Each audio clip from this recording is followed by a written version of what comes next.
오늘 본문 제목 한번 따라서 합시다. 자기를 부인하고 자기 십자가를 지고. 무거운 제목인 것 같습니다. 그런데요, 신앙생활도 지름길이 있고요, 하나님의 말씀을 깨달으면 신앙생활이 굉장히 편합니다. 그리고 하나님의 은혜를 받으면 신앙생활이 저절로 되는 것인 줄로 믿습니다. 아무리 무거운 제목이라 할지라도 은혜 받으면, 깨달으면 그 모든 것을 능히도 감당할 수 있다는 것을 여러분들에게 말씀을 드리고요. 제가 설교 준비하면서 주석을 보는데 이런 예화가 있어요. 제목은 더디 깨달음이라는 것인데 읽어보니까 황당한 내용이에요. 이런 내용을 왜 이렇게 이런 주석책에다가 이게 시간과 또 여러 가지를 할애했을까 읽지도 않았어요. 나중에 설교 준비하다가 다시 한번 읽어봤어요. 아, 이런 의미가 있어서 했구나 하는 내용인데 한번 들어보시길 바랍니다. 아내가 아기를 보라고 해서 열심히 애를 뚫어지게 쳐다보고 있다가 아내에게 머리통을 맞았다. 너무 아팠다. 아내가 아기를 보라고 해서 아기를 뚫어지게 쳐다봤어요.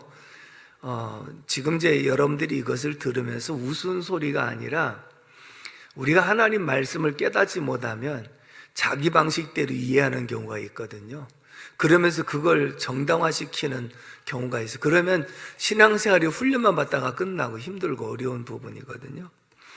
두 번째, 아내가 세탁기를 돌리라고 해서 있는 힘을 다해서 세탁기를 돌렸다. 세 바퀴를 돌리고 있을 때 아내에게 행주로 눈탱이를 얻어맞았다. 그래도 행주는 많이 아프지 않아서 행복했다. 세탁기 돌리라고 했더니 세탁기를 가서 강제적으로 세 바퀴 돌리다가 눈탱이 맞았대요. 아내가 커튼을 치라고 해서 커튼을 발로 툭툭 치고 있는데 아내가 손톱으로 얼굴을 핥혔다.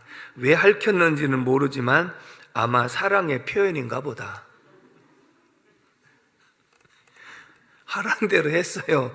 근데 그 지금 의미를 알지 못하고 깨닫지 못하니까 자기 방식대로 한 거예요. 아내가 분유를 타라고 했다. 이건 좀 힘든 부탁이긴 했지만 사랑하는 아내의 부탁이므로 열심을 다해서 분유통 위에 앉아서 끼랴끼랴하고 열심히 탔다. 그러고 있는데 아내가 내게 걸레를 던졌다. 가수들이 노래 부를 때 팬들이 손수건을 던지기도 한다는데 아내는 너무 즐거워서 걸레를 던졌는가 보다. 아내의 사랑에 눈시울이 뜨거워졌다. 걸레를 맞든지 핥힘을 당하든지. 아침 일찍 회사를 가는데 아내가 문 닫고 나가라 했다. 일단 문을 닫은 다음 나가려고 시도를 해봤다. 그러나 아무리 애써도 밖으로 나갈 수가 없었다. 30분을 헤매고 있다가 아내에게 엉덩이를 발로 채서 밖으로 나왔다. 역시 아내에게 맞고 시작하는 날은 기분이 좋다. 이 동네는 별로 웃지도 않아요, 참. 여러분, 이 얘기를 들으면서 어떤 생각을 합니까? 아내가 하는 말을 남편은 그 의미를 지금 알지 못하고 받아들이는 거예요. 그런데 그 시키는 대로 자기는 열심히 한 거예요. 그런데 상대방의 시키는 의미가 전달되지 않았지요. 그러면서 자기 나름대로 해석하기를 나는 최선을 다하려고 했는데 또 아내가 핥히는 것도 사랑의 표현인가 보다. 걸레 던지는 것도 팬들이 가수에게 손수건 던지는 것 같다고 생각을 하는 이런 모습을 보거든요. 그러면 이런 모습이 끝까지 간다면 평생 고생하는 거예요. 피차 고생하는 거예요. 신앙생활이 하나님 말씀을 통해서 우리가 깨달으면 그 말씀대로 준행하는 삶이 되어지면 말씀하신 하나님도 기쁘시고 또 우리도 굉장히 즐겁고 또 보람이 열매가 맺히는데 우리에게 그런 깨달음이 없으면 그 말씀을 제대로 알아듣지 못하기 때문에 우리의 신앙생활이 힘들고 어려울 수밖에 없다는 것이죠. 오히려 동문서답하는 그런 모습, 그리고 엉뚱한 일을 하는 이러한 모습, 얼마나 답답하겠습니까? 그래서 오늘 이 말씀을 통해서 신앙에 지름길이 있다는 것을 여러분들에게 소개해드리고, 여러분들은 지금까지 걸어온 길이 지름길을 선택해서 왔는지 아니면 돌아가는 길을 선택해서 왔는지 한번 말씀에 비춰 돌아보시고 지름길로 향할 수 있기를 주님의 이름으로 축복합니다. 오늘 본문 24절의 말씀을 다 같이 읽겠습니다. 24절 시작. 이에 예수께서 제자들에게 이르시되 누구든지 나를 따라오려거든 자기를 부인하고 자기 십자가를 지고 나를 따를 것이니라. 아멘. 첫 번째 따라서 합시다. 자기를 부인하라. 본문의 배경을 살펴보면 예수님께서 제자들에게 물어봅니다. 얘들아, 다른 사람들이 나를 누구라고 하더냐? 어떤 사람은 세례 요한이라고 하고 어떤 사람은 엘리야라고도 하고 어떤 사람은 예레미야라고도 합니다. 그러면 너희는 나를 누구라고 하느냐? 그때 베드로가 대답합니다. 주는 그리스도시요 살아계신 하나님의 아들이십니다. 신앙을 올바르게 고백한 것을 주님이 칭찬을 하셨습니다. 이 고백을 들으신 다음에 예수님께서 내가 제사장들에게 잡혀서 십자가에 못 박혀 죽을 것이고 그리고 장사한 지 사흘 만에 부활하게 될 것이다. 십자가의 고난과 부활을 예고하는 첫 번째 예언의 말씀을 하셨습니다. 자, 그러면서 이렇게 예언을 하고 나니까 뭐라고 베드로가 대답을 하느냐? 22절의 말씀을 다 같이 한번 읽어보겠습니다. 22절 시작. 베드로가 예수를 붙들고 항변하여 이르되 주여 그리 마옵소서, 이 일이 결코 주께 미치지 아니하리이다. 아멘. 예수님이 죽으신다고 하니까 베드로가 놀래가지고 절대로 그럴 수 없습니다. 주님, 내가 주님 대신해서 죽을지언정 주님은 절대로 돌아가실 수가 없습니다 하고 항변을 했다. 그랬더니 예수님께서 의외의 말씀을 하셨습니다. 23절 말씀 읽어봅니다. 시작. 예수께서 돌이키시며 베드로에게 이르시되 사탄아 내 뒤로 물러가라. 너는 나를 넘어지게 하는 자로다. 내가 하나님의 일을 생각하지 아니하고 도리어 사람의 일을 생각하는도다. 아멘. 인정적으로 보면요, 예수님이 죽으신다는데 내가 대신 죽을 테니까 그런 일 절대 없습니다. 예수님이 그러셔서는 안 됩니다 하고 만류하는 것이 당연한 것이라고 생각하잖아요. 스승이 돌아가신다는데 제자가 그런 정도는 그래도 각오가 있어야 되니까 베드로 이런 고백이 분명히 있었거든요. 그럼 주님, 그래도 참 고맙다, 네가 나를 생각해 주는구나, 이렇게 말씀하셔야 되는데 사탄아 내 뒤로 물러가라. 내가 하나님의 일을 생각하지 아니하고 사람의 일을 생각하는도다, 이렇게 말씀을 하시면서 하신 말씀이 바로 오늘 본문 24절에 예수께서 제자들에게 이르시되 누구든지 나를 따라오려거든 자기를 부인하고, 할렐루야, 자기를 부인하라. 그럼 이 말씀 속에서 자기를 부인하는 것이 무엇이냐면 사람의 일을 생각하지 아니하고 하나님의 일을 먼저 생각하는 것이 자기를 부인하는 것이다. 이렇게 쉽게 이해할 수 있는 그런 부분이죠. 우리 신앙생활 가운데 자기를 부인을 잘한 사람은 신앙생활이 그렇게 즐거울 수가 없습니다. 그리고 신앙생활이 그렇게 쉬울 수가 없습니다. 그런데 자기를 부인하지 못한 사람은 신앙생활이 그렇게 힘들고 어려울 수가 없습니다. 그리고 하나님 말씀을 깨닫지 못해서 아내의 말을 전혀 이해하지 못하고 엉뚱한 짓을 하는 남편의 모습과 똑같은 모습이기 때문에 그 예화를 여기다가 기록했던 것 같습니다. 그렇다면 우리는 자기를 부인해야 된다라고 하는 것인데, 제가 은혜 받고 신앙생활을 처음 시작할 때 처음으로 기독교 서점에 가서 책을 구해서 보려고 하는데 너무 책이 많은 거예요. 그렇잖아요. 막 책이 수없이 있는데 어떤 책을 읽어야 될지도 모르는 거예요. 그래서 이제 제목을 보고 쭉 가는데 자아가 죽을 때라고 하는 책이 눈에 들어와서 그래서 제가 이제 그거 빼가지고 서문을 읽어보는데 신앙 성장에 저해하는 요인 가운데 자기 자신이 최고의 저의 요인이 된다는 말씀이었거든요. 그래서 너무 충격을 받은 거예요. 그래서 그 책을 사가지고 제가 몇 번 반복해서 읽으면서 저 신앙 성장에 큰 도움을 받았던 책이 자아가 죽을 때, 다시 말하면 자기를 부인한다는 얘기는 자아가 죽는 것. 왜냐하면 내가 살아있는 동안 내 자아가 자기 중심으로 행하는 일 속에는 하나님의 일이, 하나님의 뜻이 내 속에서 이루어질 수가 없다는 것을 말씀하고 있었거든요. 그러면서 내 신앙 성장에 저의 요인이 나 자신이라는 것을 발견하고 철야하면서 기도하면서 가슴을 치면서 정말 주먹으로 땅바닥을 치면서 얼마나 많이 기도했는지 모르거든요. 그런데 그렇게 기도했다고 해서 내 자아가 다 깨어졌느냐? 그렇진 않아요. 그런데 중요한 것은 무엇이냐면 이 사람이 자아라는 것이 올라올 때 하나님 말씀과 기도와 은혜로 눌려지면 이게 금방 뚫고 나오지 못해요. 은혜가 충만하면 이 자아가 자기 성질이 잘 안 나와요. 나오다가도 주여 그러면 또 이게 들어가고, 이 반복되는 이런 삶 속에서 나중에 오랫동안 이 자아가 발동이 안 되면 결국 은혜 생활을 유지하는 그런 모습이라 볼 수 있거든요. 그러나 임자를 만나면 이 자아라는 것이 터져 나옵니다. 어르신들 옛날 구정물이 뭔지 아시잖아요. 설거지해 갖고 물을 갖다가 구정물 통에다 부어 놓습니다.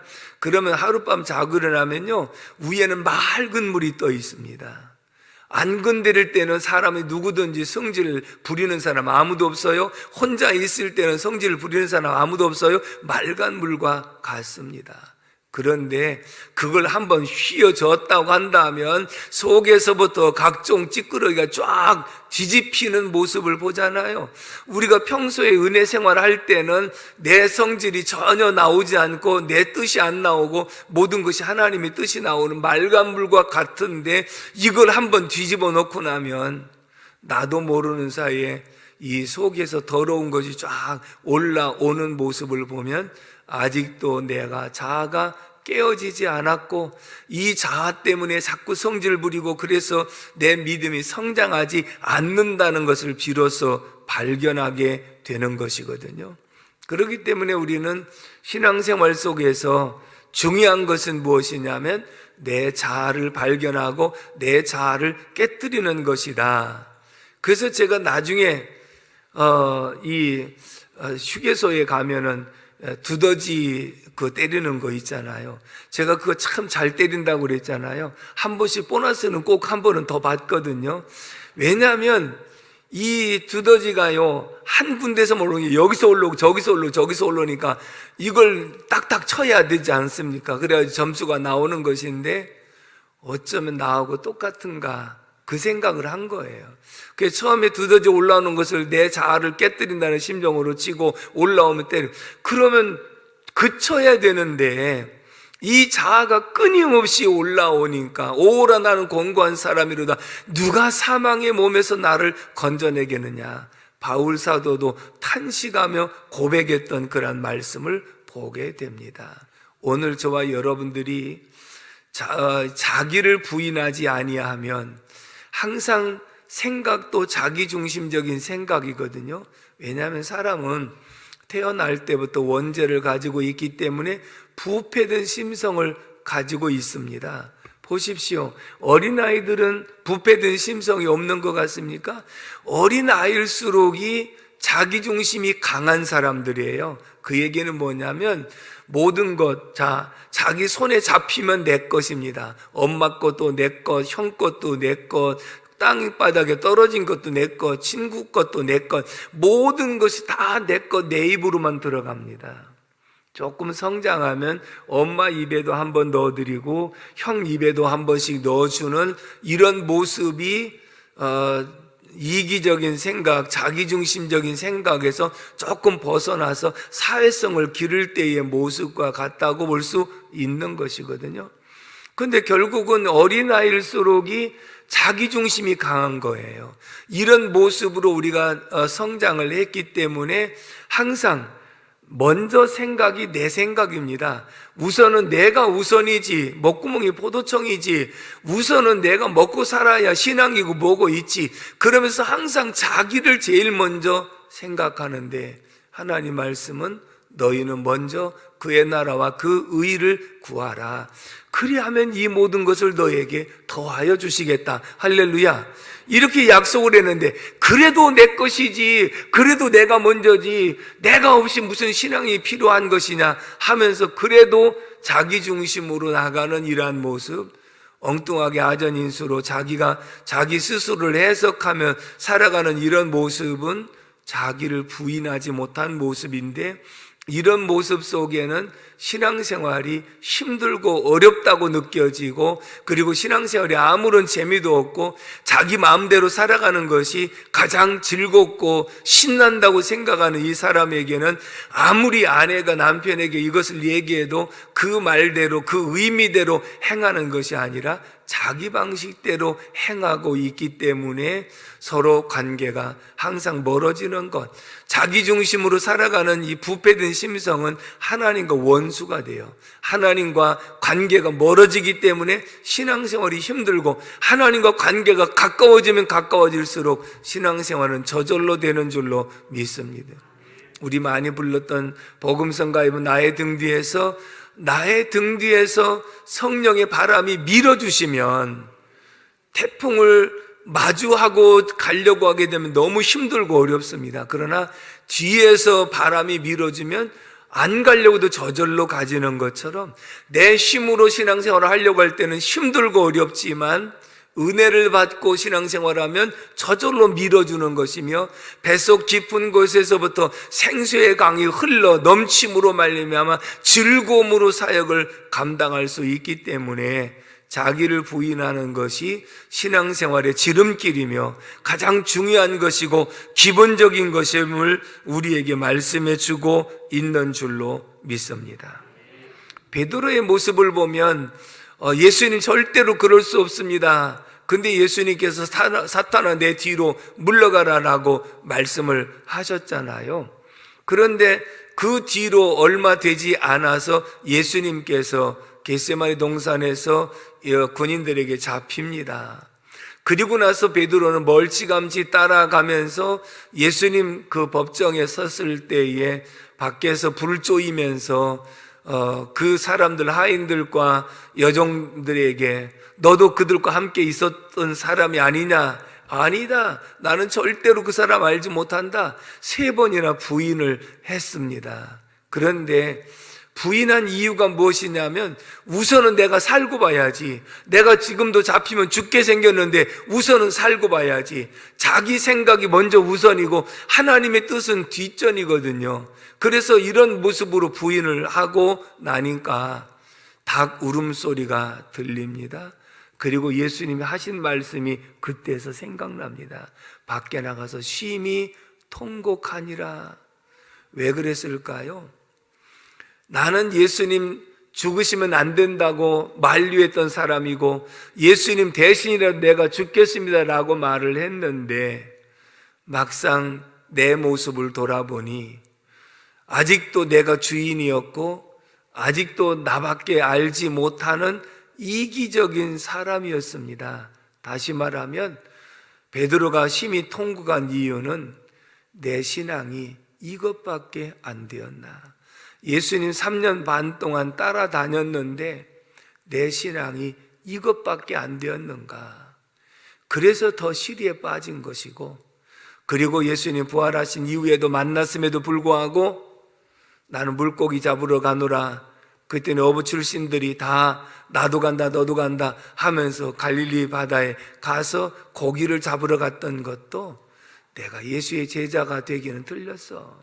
내 신앙이 이것밖에 안 되는데 내가 과연 예수의 제자라고 얘기할 수 있는가 하고 시리에 빠졌던 모습을 보게 됩니다. 자, 이러한 베드로, 오순절 마가의 다락방에 성령이 강림하실 때 베드로와 모든 120명이 성령의 충만을 받은 줄로 믿습니다. 다시 말하면 성령의 충만이라고 하는 것은 컵에 물이 가득 찼다는 것이 충만이 아니고 나를 온전하게 사로잡아 주는 거예요. 그러므로 내가 산 것은 내가 아니요 내 속에서 그리스도께서 사신 것이니라. 할렐루야. 성령의 충만이라고 하는 것은 내 자아가 깨졌고, 우리가 이 사형리에 보면 원 안에 의자를 놓고 의자 위에 십자가는 예수님이 내 마음의 중심에 앉아 계시면 나는 그 밑에 앉아서 모든 질서 정연한 모습을 소개하고 있는 것처럼, 예수님이 나의 주인으로 딱 자리 잡고 계시면 나는 그 밑에서 따라만 가면 되는 것이기 때문에 십자가의 길도 힘들지 않고 모든 일이 은혜의 길로 가기 때문에 항상 기쁘고 즐거운 길을 걸어갈 수 있는 줄로 믿습니다.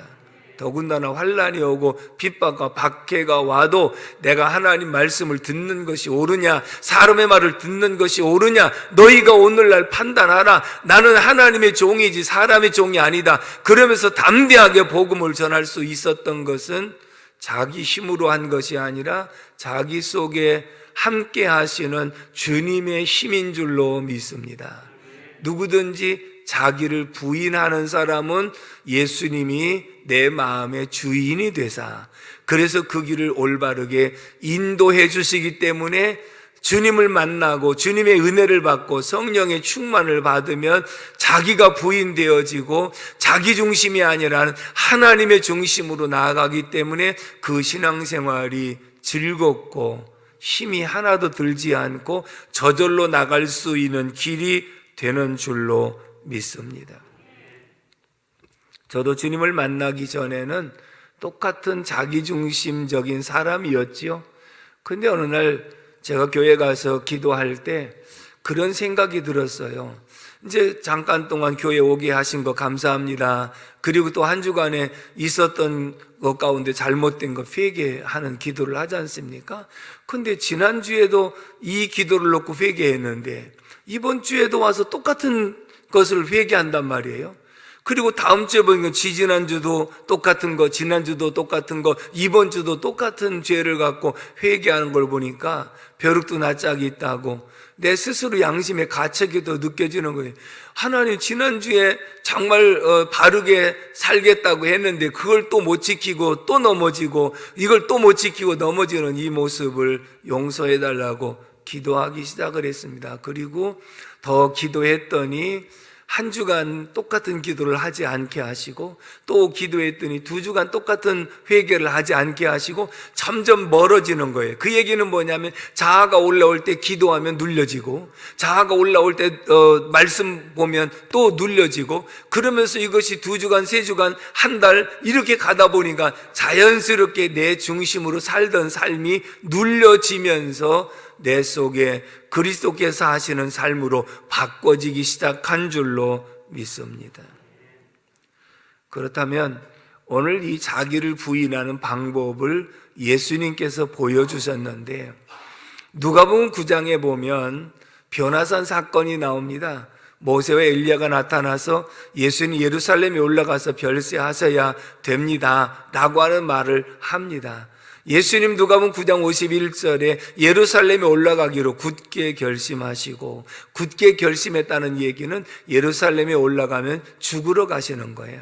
내가 지금 죽으러 가는 것을 결심하고, 그래 하나님 뜻을 따라서 죽으러 가야지 하고 굳게 결심하시고 예루살렘에 올라가십니다.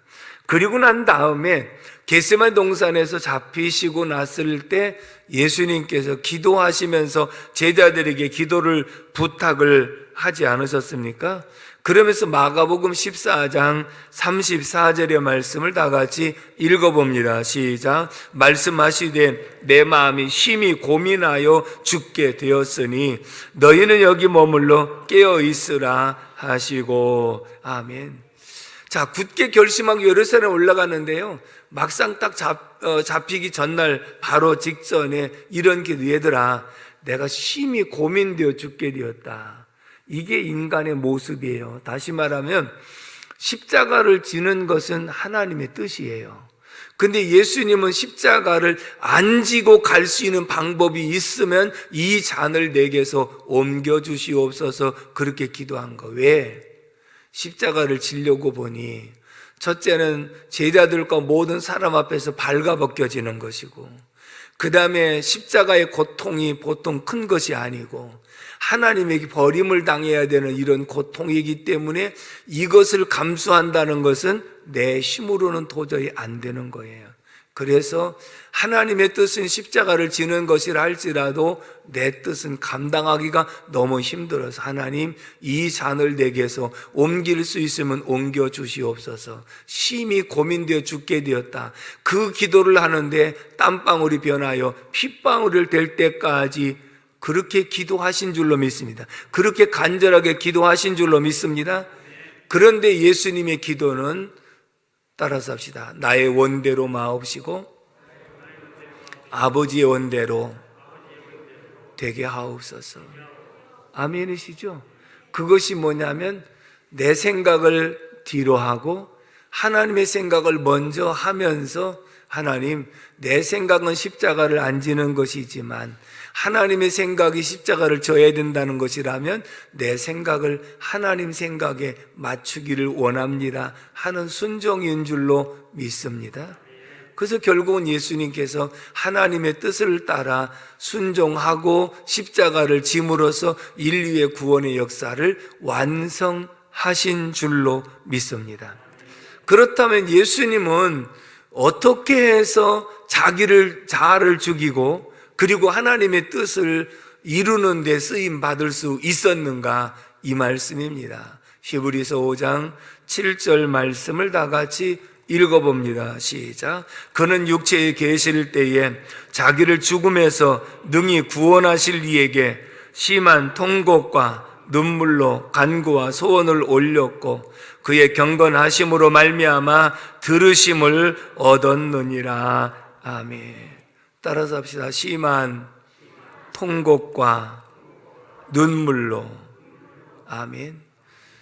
어떻게 해서 자기 자아를 깨뜨리고 하나님의 뜻에 순종할 수 있었느냐? 심한 통곡과 눈물과 간구로 소원을 올렸더라.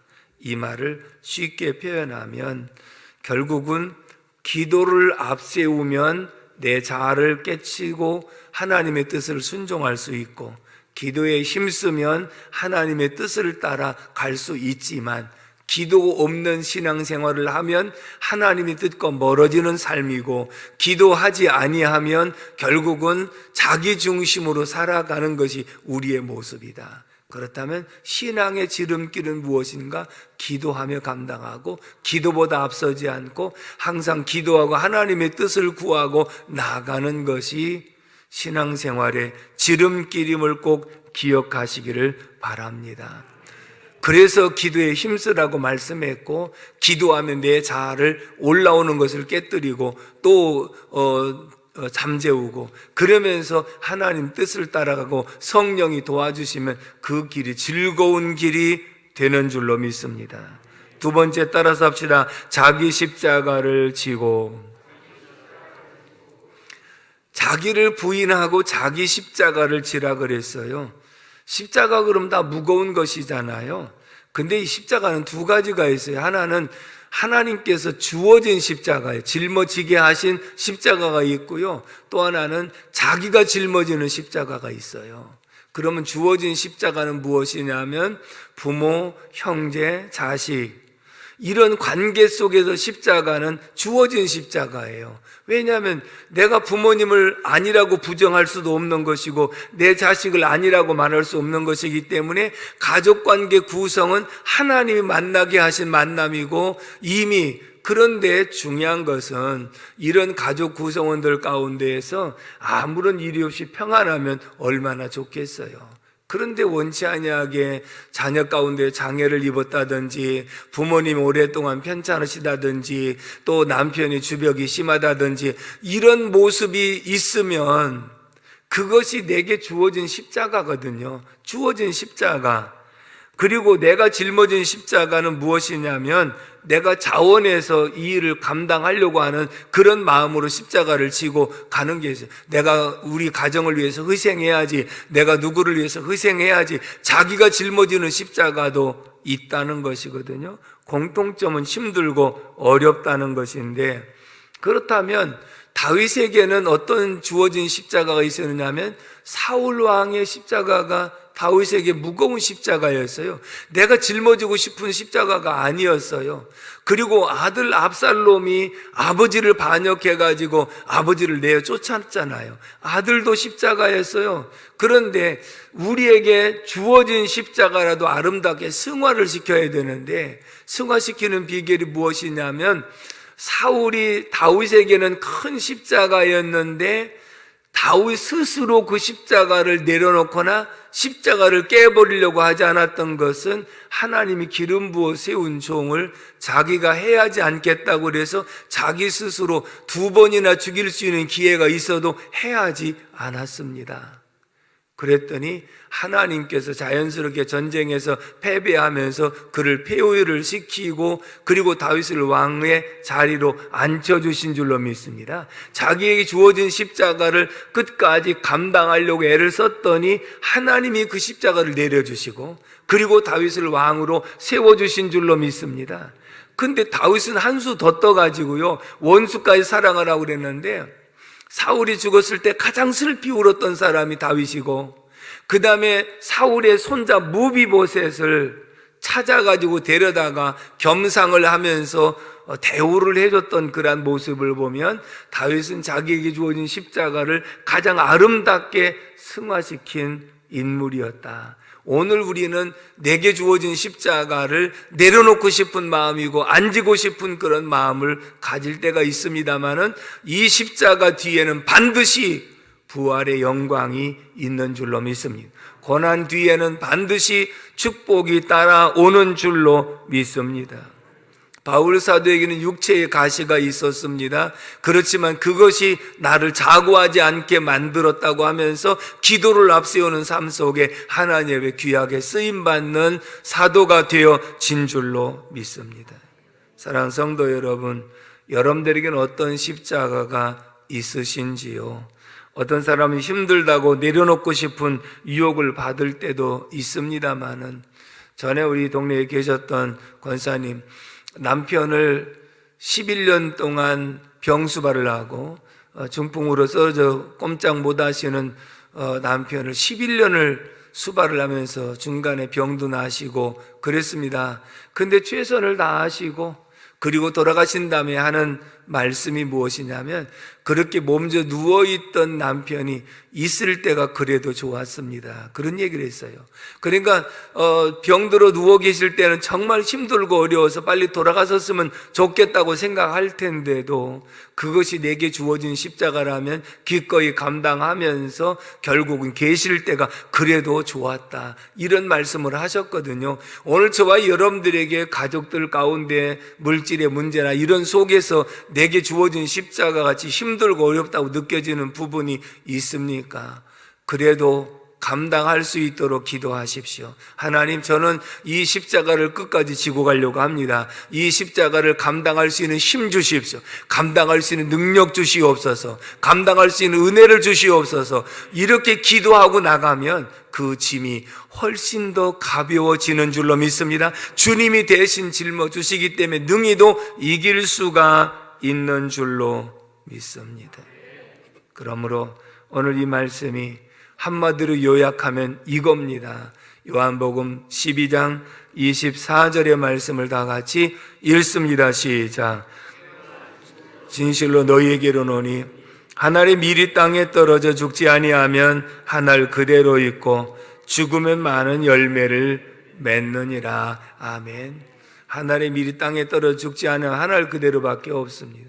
그러나 죽으면 많은 열매를 맺는 것처럼 내 자아가 죽으면 많은 열매를 맺는 것입니다. 내가 자아가 죽으면 자기를 부인하는 것입니다. 그리고 자기 십자가도 질 수 있는 힘이 생기는 것입니다. 그러므로 우리에게 주은 십자가는 나쁘고 힘든 것만이 아니라 영광을 가져다 주는 축복임을 다시 한번 기억하시고 자기를 부인하고 자기 십자가를 지고 가는 저와 여러분들이 되기를 주님의 이름으로 축복합니다. 기도하겠습니다. 고마우신 하나님 아버지, 은혜와 사랑을 진심으로 감사를 드립니다. 오늘도 말씀 통하여 자기를 부인하고 자기 십자가를 지고 예수님을 따라고 말씀하신 것처럼 우리 자아가 깨어지게 하시고 정말 주님의 은혜로 기도를 앞세우고 나아가면서 하나님의 도우심으로 모든 것을 극복하고 이겨낼 수 있도록 도와주시옵소서. 예수님의 이름으로 축복하며 기도합니다. 아멘.